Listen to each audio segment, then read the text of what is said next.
J'en ai marre de voir le monde arabe faire absolument n'importe quoi, et je dis bien n'importe quoi, avec son pognon. À une époque, évidemment, au 9e siècle après Jésus-Christ, et jusqu'au 15e siècle, le monde arabe avait la suprématie mathématique dans le monde. Devant la Chine, devant l'Inde, il fabriquait les meilleurs astrolabes sur Terre. Il inventait la notion qui allait plus tard devenir celle d'algorithme. Il était le leader en algèbre, et oui, algorithme, algèbre, tout ça, c'était des mots arabes. Il introduisait la plantation des plantes à parfum dans le sud de la France. Les alambics de Grasse, c'est la présence arabe. Et il laissait des noms comme Ramatuel, Rahmatullah, sur le sol français aussi. À une époque donc, le monde arabe était synonyme de ce que l'on appellerait aujourd'hui Silicon Valley, leadership en matière d'astronomie, en matière de mathématiques, en matière d'urbanisme, en matière de médecine, en matière de sociologie avec Ibn Khaldoun. Mais tout ça, c'était vraiment une autre époque. Aujourd'hui, je vois un monde arabe qui peut crouler sous les richesses et qui fait n'importe quoi avec son argent. Un n'importe quoi tellement stupide, tellement égocentré, tellement arrogant qu'on peut se demander si ce n'est pas une sorte de concours. Après tout, du temps des Romains, on avait Néron qui construisait une statue dorée de lui-même devant ce qui allait être l'amphithéâtre Flavien. Et oui, on l'appelle le Colisée, cet amphithéâtre, alors qu'en fait, son vrai nom, c'était l'amphithéâtre Flavien de la dynastie des Flaviens, avec Vespasien notamment. Vespasien qui a construit cet amphithéâtre avec de l'argent qu'il avait volé en Judée, et qui a d'ailleurs déporté à l'époque des Juifs jusqu'à Cologne. Mais ce Néron, qui est aussi bien sûr la honte pour toutes les religions abrahamiques, les chrétiens considèrent bien que Néron est un symbole de l'ego débridé, va créer un nouveau veau d'or en fait en faisant une statue de lui-même, comme ça, voilà, dans Rome, utiliser l'argent de Rome pour faire une statue d'or. Et là aussi, toutes les religions abrahamiques s'accordent à dire que c'est complètement stupide, que c'est n'importe quoi. D'ailleurs, en islam, les statues dorées ou pas sont assez mal vues. Mais je ne comprends pas comment, dans le monde arabe, on en arrive à faire comme Néron, en fait. Prenons le cas de l'Arabie Saoudite. L'Arabie Saoudite, en 1970, avait des réserves de pétrole à peu près équivalentes au volume du lac Léman. Le lac Léman doit être autour de 89 km3 de volume d'eau. Et il n'appartient pas entièrement à la Suisse au passage, puisqu'il est partagé avec la France. Et les réserves prouvées de pétrole en Arabie Saoudite, en 1970, étaient de l'ordre de 530 milliards de barils, ce qui nous donne à peu près 84 km3, donc à peu près la taille du lac Léman en pétrole. Et on parle de réserves récupérables. Aujourd'hui, rien que le gisement de Gawar, c'est à peu près le volume du lac de Neuchâtel, en pétrole et en gaz. Donc, le moins qu'on puisse dire, c'est que l'Arabie Saoudite croule sous le pognon. L'entrée en bourse de Saudi Aramco a été la plus grosse entrée en bourse de l'histoire, et Saudi Aramco aujourd'hui est autour de la valeur d'Apple. Apple, une société qui s'est faite lentement, après avoir failli mourir plusieurs fois, une société qui est entrée en bourse relativement modestement dans les années 80, même si à l'époque c'était une grosse entrée en bourse. Aujourd'hui, tout de même, c'est plus de 40 ans après l'entrée en bourse d'Apple que nous avons une valeur de l'ordre de 2500 milliards de dollars, ce qui est énorme, mais ce que l'Arabie Saoudite a eu avec Saudi Aramco du jour au lendemain. Que vont-ils faire avec cet argent ? Ils pourraient créer des rivières inversées. Muammar Kadhafi a créé le plus gros système de rivières artificielles de l'histoire en Libye avec beaucoup moins d'argent. Et avec l'argent dont disposent les Saoudiens, on pourrait développer des technologies nouvelles qui révolutionneraient le monde en matière énergétique ou en matière donc d'eau potable. On pourrait créer des rivières qui partent de la mer, qui finissent dans les terres, qui dessalent l'eau de mer à très haut volume. Et en fait, c'est comme ça qu'on change le monde. C'est pas en gaspillant ses richesses n'importe comment, comme a fait l'Empire espagnol, qui croulait sous l'or et l'argent après avoir pillé le Pérou et après avoir pillé l'Amérique latine en général, mais c'est en innovant. Le Royaume-Uni n'avait pas accès à toutes ces quantités d'or, mais a inventé la machine à vapeur, a développé la révolution industrielle et est devenu la première puissance mondiale pendant 150 ans grâce à cette révolution. Et pas donc grâce à ses réserves d'or insolentes. Eh bien aujourd'hui, qu'est-ce qu'on voit dans l'Arabie Saoudite et hélas l'Égypte aussi, qui était réputé être un pays moins stupide que l'Arabie Saoudite, et aussi le Qatar, avec la Coupe du Monde actuelle, où des machines géantes à climatiser vont être utilisées dans les stades, où des esclaves se voient confisquer leur passeport, où des ressortissants de pays étrangers sont réduits dans un état d'esclavage et voient leurs droits bafoués, ou sont intimidés, et en tout cas détenus arbitrairement, on voit l'Arabie Saoudite qui, avec ses réserves considérables de pétrole, s'est dit tiens, je vais construire une ville de 170 km de long, en forme de ligne, de 400 mètres de haut, avec des miroirs. Un commentateur a dit on dirait un enfant sur SimCity avec le cheat argent gratuit activé. Parce que c'est vraiment ça. L'Arabie Saoudite, qui pourrait résoudre la crise de l'eau potable dans le monde, qui pourrait investir dans les mathématiques, dans les sciences, avec une portion ridicule de ce budget. Le budget du CNRS, par exemple, en France, c'est 6 milliards. 6 milliards. Et Saudi Aramco, coté en bourse, c'est donc 2500 milliards comme Apple. Et avec 6 milliards, on a le CNRS, on a les médailles Fields, on a des prix Nobel. On a certes une valorisation de nos brevets qui est ridicule, mais ça c'est un problème culturel. La majorité des gens dans le CNRS pensent que les brevets sont stupides et ne constituent pas de recherche réelle, et pensent que les valoriser financièrement serait à la limite du vulgaire. Mais, en tout cas, avec 6 milliards, on arrive à faire la recherche française dans une grande partie de son volume. Et donc, que veut faire l'Arabie Saoudite? Alors, prétendument avec 530 milliards seulement. Bon, d'entrée de jeu, je peux vous le dire, il n'y a pas la moindre chance que les projets complètement dingues de Neom puissent se faire avec 530 milliards. Une ville de 170 km de long, 400 mètres de haut, avec des miroirs, des milliers et des dizaines de milliers d'escalators certainement. Une voie de chemin de fer au centre linéaire, donc aucune résistance au risque. Une fragilité totale, commençons par là d'ailleurs, comme angle d'attaque. Pourquoi Neom est un projet complètement stupide? Demandez à Nassim Nicolas Taleb la fragilité absolue. On essaie de suroptimiser un système sur une ligne, on essaie de faire un machin qui sort direct vraiment du cerveau d'enfant gâté, qui s'est dit tiens, j'ai eu un génie, j'ai grandi avec un génie. Et le problème du génie des Mille et Une Nuits, c'est que c'est lui qui est un génie, c'est pas la personne qui l'utilise. Quelqu'un qui peut demander à son génie, voilà, donne-moi ce que je veux, c'est pas un génie lui-même. Quelqu'un qui a grandi dans un monde où des montres Grebel Forsey à 300 000 $ tombaient du ciel. Quelqu'un qui a grandi dans un monde où les Rolls-Royce pouvaient être utilisés comme voiture balai. D'ailleurs, un magnat indien avait fait ça. Il était rentré chez un concessionnaire Rolls-Royce au Royaume-Uni. On lui avait dit qu'il ne pourrait pas se les payer. Alors, se sentant insulté, il a acheté des Rolls-Royce. Il en a fait des voitures balai pour son royaume. Eh bien, quelqu'un qui avait des moyens très supérieurs à ce Maharaja indien ne peut pas être intelligent. Et c'est bien ça le problème. Et va donc commander un nouveau jouet à la hauteur de son ego, mais qui est une insulte à l'intelligence. Parce que une ville de 170 km de long, dont les façades seront des miroirs de 400 mètres de haut, avec une voie de chemin de fer à lévitation magnétique, on imagine bien, complètement linéaire et différents métros, et pas de capacité de subvenir à ses propres besoins alimentaires, c'est une stupidité. Ça ne se fera pas, ça va jeter de l'argent par les fenêtres, et le simple fait que l'Arabie Saoudite ait considéré qu'en tant qu'État souverain, elle pouvait pousser un projet pareil et le montrer, le présenter comme sérieux, montre bien un problème considérable aujourd'hui dans le monde arabe.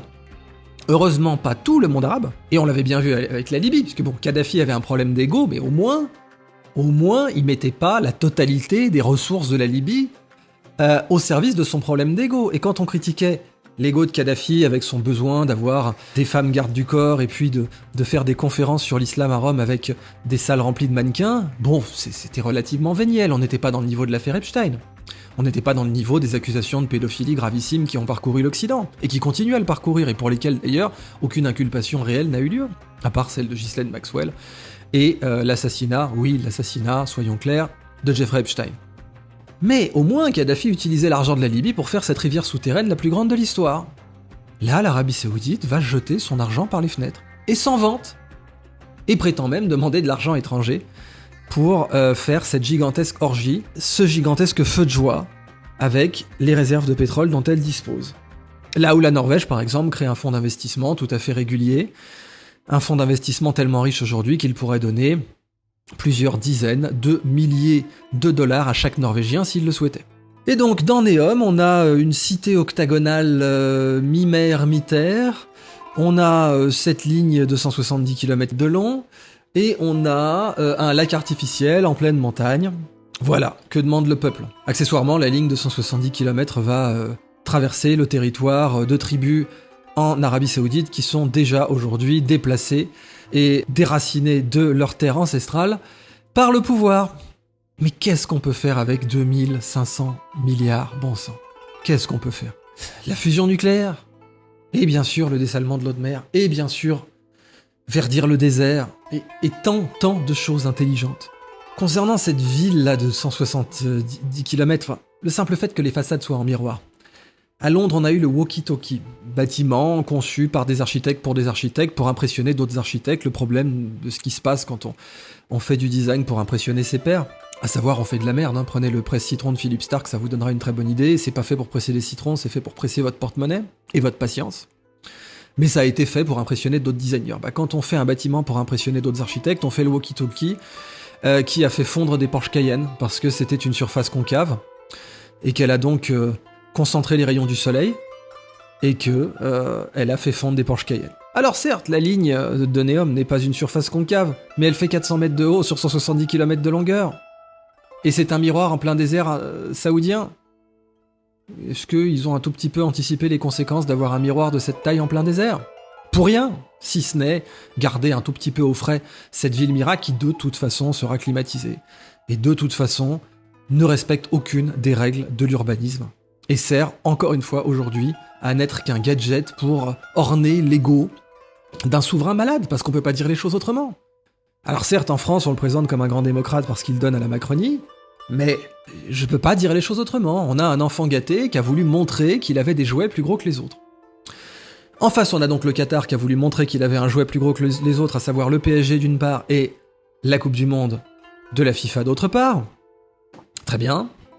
Cette Coupe du Monde est donc déjà une violation massive des droits de l'homme, mais la France a tellement... Enfin, des gens en France ont tellement touché d'argent avec qu'ils vous disent, sans trembler des genoux, il est trop tard pour la boycotter, ma bonne dame, vous savez. Hein, on peut faire des sanctions contre la Russie du jour au lendemain, mais le Qatar qui pratique l'esclavage, qui viole les droits de l'homme, qui tue des gens, et qui va climatiser le désert pour sa Coupe du Monde, non, c'est trop tard, ça faut pas le boycotter.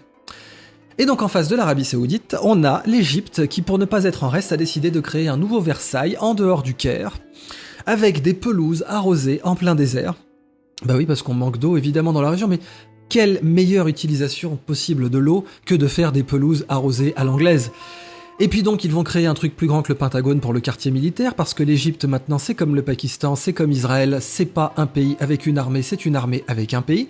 Et du coup cette armée a décidé de s'éloigner le plus possible des villes, là où il y a des vrais problèmes que l'argent égyptien aurait pu un tout petit peu régler, comme les bidonvilles, comme ces jeunes qui aujourd'hui vivent dans des cimetières. Et oui, aujourd'hui en Égypte, vous avez des jeunes qui vivent dans des cimetières, sur des pilotis, au-dessus des tombes. Alors vous me direz, oui, mais bon, Paris c'est pareil, puisque c'est les catacombes, il y a plus de morts que de vivants à Paris à tout moment, c'est exact, hein, il y a plus de morts que de vivants à Paris, même quand les banlieusards viennent travailler à Paris, et je compte ces gens-là comme vivants, n'en doutez pas. Eh bien, Paris est un cimetière géant, mais au moins, c'est pas sur les tombes directement qu'on vit. Je veux dire, elles sont sous les catacombes, etc. Ça y est, on a mis des rues par-dessus. Mais non, là, en Égypte, on a des bidonvilles. On a quasiment pas de signalisation pour le trafic. On a des problèmes très graves. On a plusieurs dizaines de milliers de personnes qui meurent toutes les semaines ou tous les mois en Égypte, rien qu'au Caire, à cause de problèmes de la circulation, puisque la circulation n'est pas du tout réglée là-bas et que donc il n'y a pas de signalisation. Et dans un pays qui a besoin d'éducation, d'eau potable, de nouveaux bâtiments pour son peuple et de nouvelles universités, de nouveaux hôpitaux, qu'est-ce qu'on fait? On crée un Versailles géant avec le plus grand drapeau du monde. Ah oui, ça c'est important d'avoir le plus grand drapeau du monde, vous imaginez bien, hein, c'était avant en Corée du Nord, maintenant on est content, on va avoir le plus grand porte-drapeau et le plus grand drapeau du monde en Égypte. Ça c'est une contribution importante, ça c'est du bonne utilisation de l'argent public. Et puis donc on va avoir un truc plus grand que Central Park avec des pelouses arrosées en plein désert sans aucune pergola, ne serait-ce que pour les maintenir un tout petit peu à l'ombre, hein, juste un tout petit peu ça. Et un machin plus grand que le Pentagone, qui vraiment est un Versailles, parce que qu'est-ce que c'était Versailles? C'était Louis XIV qui voulait fuir la Fronde, qui avait vu ce que c'était qu'une insurrection populaire, et qui, pour consolider son absolutisme, a décidé de créer le siège du pouvoir exécutif et du pouvoir absolu en France, loin de Paris, à Versailles, où il a mobilisé du travail forcé, bien entendu, pour créer ses canaux, pour créer ses jeux d'eau, pour créer ses aqueducs. Ok, très bien, mais à peine 100 ans après la mort de Louis XIV, même pas 100 ans, il est mort en 1715. Eh bien, 1789, ça y est, c'était la Révolution, et Versailles allait devenir un bien public. Donc au minimum, ce Versailles, bon, que Monsieur Apathy veut détruire, mais c'est certainement parce qu'il n'est pas une autorité en matière patrimoniale. Moi, si un jour je suis élu président de la République, savez-vous quelle est la première mesure que je prendrai? Je raserai le château de Versailles. Ce Versailles, au moins, participe de la grandeur française. Mais pourquoi? Parce qu'il a mobilisé de vrais génies, à l'époque. Qui pour la Galerie des Glaces, avec Saint-Gobain, ce qu'allait devenir Saint-Gobain. Et qui pour ses jardins, avec le nôtre, qui était un vrai génie. Mais là, l'Arabie Saoudite et l'Égypte n'ont même pas le bon goût de faire venir de jeunes génies en architecture, ou d'en faire émerger, mieux, d'en faire émerger de leur pays. Il y a de l'intelligence dans le monde arabe, il y en a plein. Il y a des jeunes qui sont brillants dans le monde arabe. Encore aujourd'hui, on a un leadership mathématique au Maghreb réel par rapport au reste de l'Afrique. Et même par rapport au monde, on a un potentiel d'avoir qui aux Émirats Arabes Unis, qui en Algérie, qui au Maroc, et qui en Égypte. L'Égypte tout de même qui a sorti le prix Nobel Ahmed Zewail. Et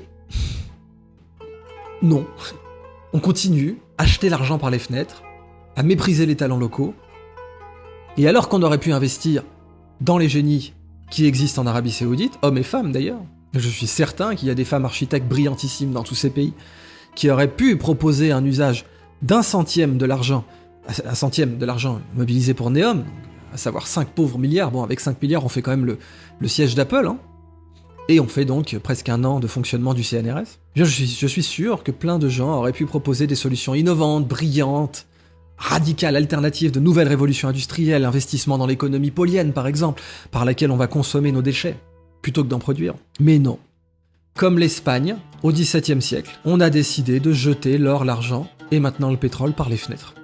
Donc, je résume. Au lieu de construire des hôpitaux, au lieu de construire des nouveaux quartiers intelligents, au lieu d'investir dans les centrales nucléaires à fusion, au lieu de dessaler l'eau de mer, d'investir dans les mathématiques, au lieu de construire dans le désert, au lieu d'investir dans les géopolymères, qui nous permettraient de construire dans le désert, au lieu d'investir dans la prochaine révolution industrielle, l'Égypte crée un Versailles alternatif, loin des villes pour séparer son élite militaire de son peuple turbulent. Ah oui, j'oubliais, ce nouveau Caire avait déjà été voulu par l'ancien dictateur.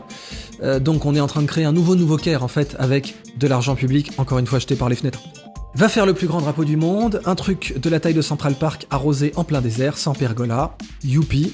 Et l'Arabie Saoudite, juste en face, veut créer, ne créera jamais, soyez-en sûrs, une ville miroir de 400 mètres de haut avec des dizaines de milliers d'escalators, un contrôle total de la population, une déficience en vitamine D en plein désert pour les gens qui vivront en dessous, c'est superbe. Arriver à avoir une déficience en vitamine D en plein désert, c'est beau. Et un port mi-terre mi-mer, octogonal, et un lac artificiel.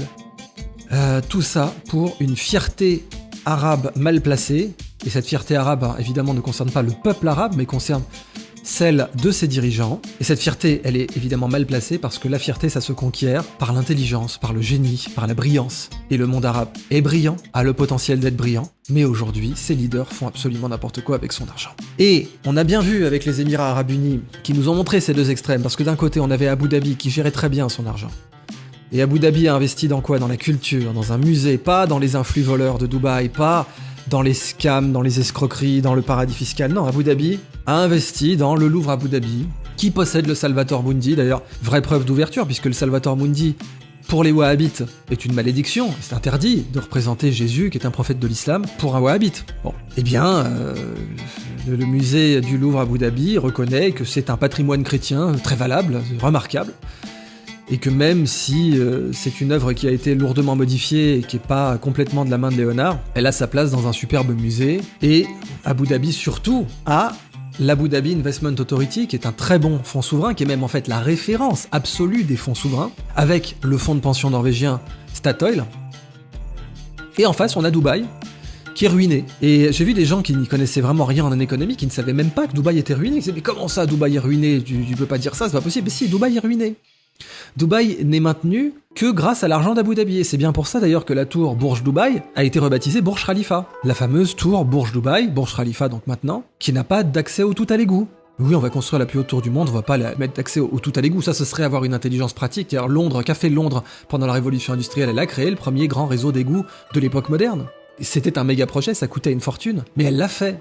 Parce que c'est ça l'intelligence. C'est pas claquer son argent dans des villes de 170 km de long avec 400 mètres de haut et des miroirs. Non, l'intelligence c'est ça. C'est sortir les poubelles des gens. Comme le rappelle Christine Boutin. Allez, on va atteindre le point Boutin face au monde musulman. Mais le monde musulman, quand il était brillant, eh bien, construisait des hôpitaux dans la ville circulaire de Bagdad. Certes, c'était une ville circulaire, mais elle s'est étendue rapidement. Et surtout, elle avait la construction la plus intelligente de son époque avec de grands génies et elle avait fait appel à des architectes chrétiens, des financeurs juifs et des planificateurs bouddhistes ou l'inverse. Mais rien de tout cela pour ses projets pharaoniques, c'est le mot. Et d'ailleurs, ça me rappelle le maître soufi alaoui, fondateur de la confrérie alaouia, qui quand on lui avait demandé ce qu'il pensait de Paris, avait dit « c'est Pharaon sans Moïse ». Eh bien aujourd'hui, l'Arabie Saoudite et l'Égypte sont devenus pharaons sans Moïse. Et on a besoin de rappeler au monde arabe qu'il a été, à une époque lointaine, le monde le plus intelligent sur Terre, et que c'est ça la vraie grandeur, c'est l'intelligence, c'est le génie, c'est l'innovation, c'est la brillance, c'est les mathématiques, c'est l'ingénierie, c'est l'invention. Et que ce monde, qui avait influencé le pape Gerbert d'Aurillac par exemple, le pape Sylvestre, grâce à qui les Capétiens sont arrivés au pouvoir, donc c'est le monde arabe qui a influencé le pape qui parlait arabe, qui a créé la grandeur monarchique française avec les Capétiens. Tout de même. Eh bien, ce monde arabe aurait besoin de se replonger dans ses racines, de ne pas céder à la facilité néronienne de créer des statues géantes, de claquer de l'or pour rien, Néron qui avait aussi une salle à manger tournante en pleine Rome antique avec vue sur le cirque Maxime. Eh bien, cette oscillation dans le monde arabe, entre Abu Dhabi qui gère bien son argent, et Dubaï qui fait des îles flottantes complètement stupides, alors qu'ils avaient plein d'espace, dans le désert c'est pas l'espace qui manque, et qui aujourd'hui a besoin de l'argent des oligarques russes pour se maintenir à flot parce qu'il a trop construit. Eh ben je rêve d'un monde arabe qui exprime et qui exploite son intelligence, plutôt que d'un monde arabe qui méprise son propre peuple, et qui jette les bénédictions géologiques qu'il a reçues par les fenêtres.